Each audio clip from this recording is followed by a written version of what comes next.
दें कि रावलपिंडी में पुलिस और इंतजामिया का एक अनोखा कारनामा सामने आया। पुलिस और इंतजामिया ने बैंक डकैतियों से बचने के लिए बैंक ही बंद करा दिए। रावलपिंडी में डाकू 2 रोज कबल बैंक से 1 करोड़ रुपए लूटकर फरार हो गए थे। ना खुलेंगे बैंक और ना ही होंगी डकैतियां। रावलपिंडी में पुलिस और इंतजामिया ने एक अनोखा कारनामा करते हुए पुलिस और इंतजामिया के अहकामात के तहत बैंक डकैतियों से बचने के लिए बैंक ही बंद करा दिए।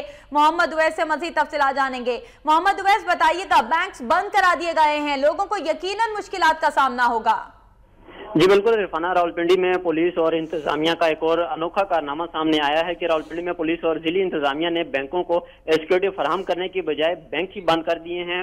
रावलपिंडी में आज अक्सर बैंक सिक्योरिटी के नाम पर बंद हैं, जबकि इंतजामिया का कहना है कि पुलिस और जिली इंतजामिया की तरफ से जब तक बैंकों के बाहर जंगले नहीं लगा दिए जाते, स्कैनिंग मशीन नहीं लगा दी जाती, तब तक बैंक नहीं खोले जा सकते। जबकि शहरियों का कहना है कि बैंक बंद होने से उन्हें मुश्किलात का सामना है, जबकि उनके कारोबार पर भी बुरा असर पड़ रहा है। जबकि बैंक के बाहर इस वक्त भी कसीर तादाद में जो शहरी हैं वो मौजूद हैं, लेकिन बैंक इंतजामिया मुकम्मल तौर पर गफलत का मुजाहरा कर रही है, जबकि पुलिस की जानिब से भी कोई अमली इकदाम नहीं किए जा रहे। वाज़ेह रहे कि 2 दिन कबल बैंक से चूड़ चौक में एक निजी बैंक से 1 करोड़ से जायद रकम जो है 5 डाकू लूट कर फरार हो गए थे, जिसकी ना तो अब तक FIR दर्ज की गई, ना ही कोई मुलजिम गिरफ्तार किए गए, जिस पर आज रावलपिंडी के कसीर जो बैंक है उनकी तादाद जो है आज वो मुकम्मल तौर पर बंद है। जी शुक्रिया मोहम्मद उवैस अपडेट करने का।